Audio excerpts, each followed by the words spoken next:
27th of September 2023. Welcome to Somalia's premium #1 station for news and updates, Dalsan TV.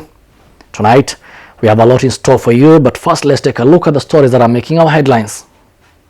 Kenya linked to weapons seized at Mogadishu port, missing lawyer. 2 Al-Shabaab operatives surrender to Somali army. President Mahmoud applauds Turkey's assistance to Somalia. Somali police officer tied to deadly Beledweyne attack bombing.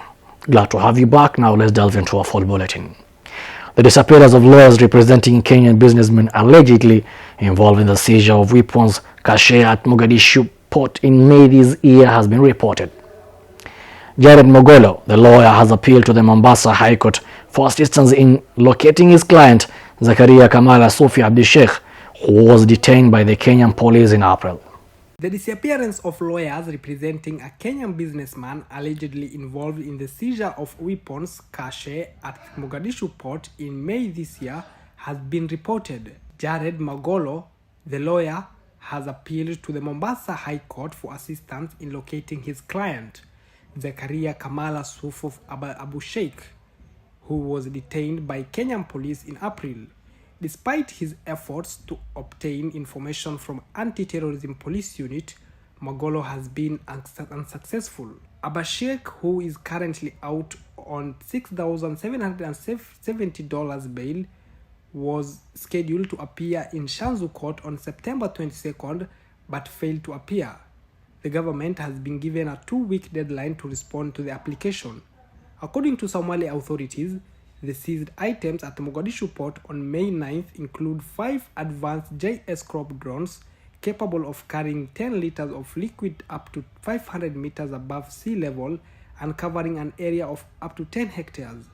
Additional items were discovered were rifle scopes, materials for military weapons, canvas for tents, night vision goggles, swim goggles, voice recording pens, spy goggles and watches, military-grade 2-way radios, helmets, portable solar panels, flashlight and batteries. The state, presented by the Directorate of Criminal Investigation DCI at the Office of the Director of Public Prosecutions or DPP, has requested legal aid from both Somalia and China to gather evidence and testimonies regarding the cargo's origin. The Somali National Army has confirmed that 2 members of the Al-Shabaab group surrendered themselves to the army in central Somalia. This surrender comes as the government unveils plans to intensify operations against Al-Shabaab fighters in the south and central regions of the country.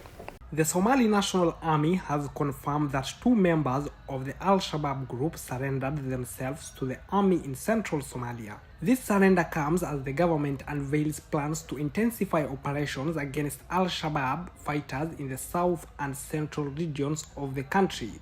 The country's defense ministry issued a statement revealing that Hassan Hussein Ali, also known as Mohammed Deq, and Dero Muallin Ibrahim, known as Idris, voluntarily turned themselves into the government armed forces in the town of Haradere, located in the Mudug region. The surrender of these operatives represents a significant blow to the Al-Shabaab group and demonstrates the increasing willingness of its members to abandon their cause.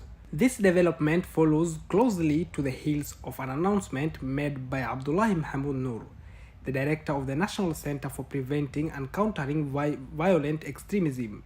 Noor confirmed that between July and August, a total of 107 Al-Shabaab fighters surrendered to the government in 4 states, Hirshavelle, Galmudug, Southwest and Jubaland. Among those who surrendered were individuals from various backgrounds, including young children who were radicalized, youth, women and group commanders. The Somali government, under the leadership of President Hassan Sheikh Mohamud, has taken a proactive approach to address the issue of Al-Shabaab within its borders. In line with this commitment, an amnesty program has been established to encourage Al-Shabaab fighters to defect from the group. Those who voluntarily surrender are offered amnesty and subsequently provided rehabilitation programs to reintegrate them into society. The decision to offer amnesty and rehabilitation instead of immediate prosecution recognizes complex nature of Al-Shabaab and the potential for individuals to disengage from violent ideologies. Somalia's President Hassan Sheikh Mohamud expressed his heartfelt appreciation for Turkey's commitment to supporting Somalia's development, security and humanitarian needs. The commendation comes after the President Hassan's productive discussions with Turkish ambassador to Somalia, Ibrahim Mete Yagli, in central town of Dalsan.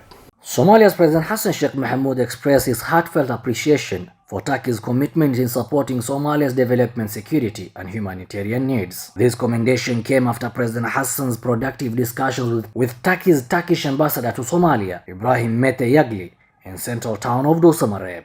The meeting between President Hassan and Ambassador Yagli covered a wide range of topics, including bilateral relations, Somalia's security developments, and other areas of mutual interest. The Somali presidency, in a statement posted on X, formerly known as Twitter, highlighted the president's recognition of the exceptional bond shared between the two brotherly nations. Somalia and Turkey have cultivated strong bilateral ties over the past decade. Turkey's steadfast commitment to rebuilding Somalia across various sectors has been instrumental in fostering progress and stability. Turkey has emerged as a crucial strategic partner, offering extensive training and equipping support to Somali troops, particularly the Gorgor Commando Brigade of the National Army and the Harmaat Special Police Unit. One of the most remarkable manifestations of Turkey's commitment to Somalia's security lies in the establishment of its largest overseas military training base in the country. Inaugurated in 2017, this base stands to Turkey's dedication to strengthening Somalia's defense capabilities. It is also among the largest foreign-operated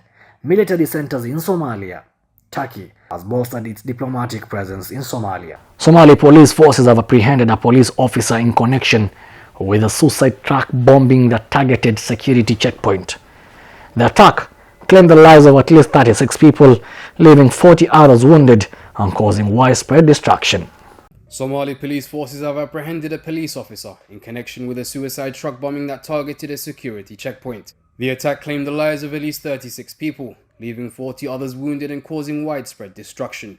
The Beledweyne police commander, Ahmed Ali Aden, revealed to local media on Tuesday that the arrested officer was directly responsible for the security checkpoint, where the car bomb managed to pass undetected. While the officer has been taken into custody, authorities are actively pursuing other individuals believed to be involved in the planning and execution of this heinous act. However, the commander did not disclose any further details regarding the ongoing investigation. Eyewitnesses recounted the horrifying events that unfolded on the day of the attack. A truck laden with explosive devices forcefully breached the government-manned checkpoint, making its way towards a taxation and security checkpoint located at the former beverages factory building known as Horsed. As the truck advanced, a pickup vehicle belonging to security personnel valiantly gave chase in an attempt to thwart the impending disaster. Tragically, in a blinding explosion, the car bomb detonated, leaving a trail of devastation and loss in its wake. The aftermath of this appalling act has garnered swift and resolute condemnation from Somali President Hassan Sheikh Mohamud as well as the African Union Transition Mission in Somalia. Both entities expressed their deep sorrow and solidarity with the victims and their families, vowing to take decisive action against the perpetrators of this senseless violence. In response to the President's resolute stance, Al-Shabaab has faced significant setbacks, losing substantial territories in central regions, including the long-held coastal town of Haradere, which had been under the militants' control for over a decade. Lovely viewers, that's all we have prepared for you tonight from our desk in Mogadishu. I wish to thank all those who made this news bulletin a success, and you, our lovely viewer, thank you for staying put, and kindly stay on for more juicy stories in our subsequent bulletins. Have yourselves a lovely night.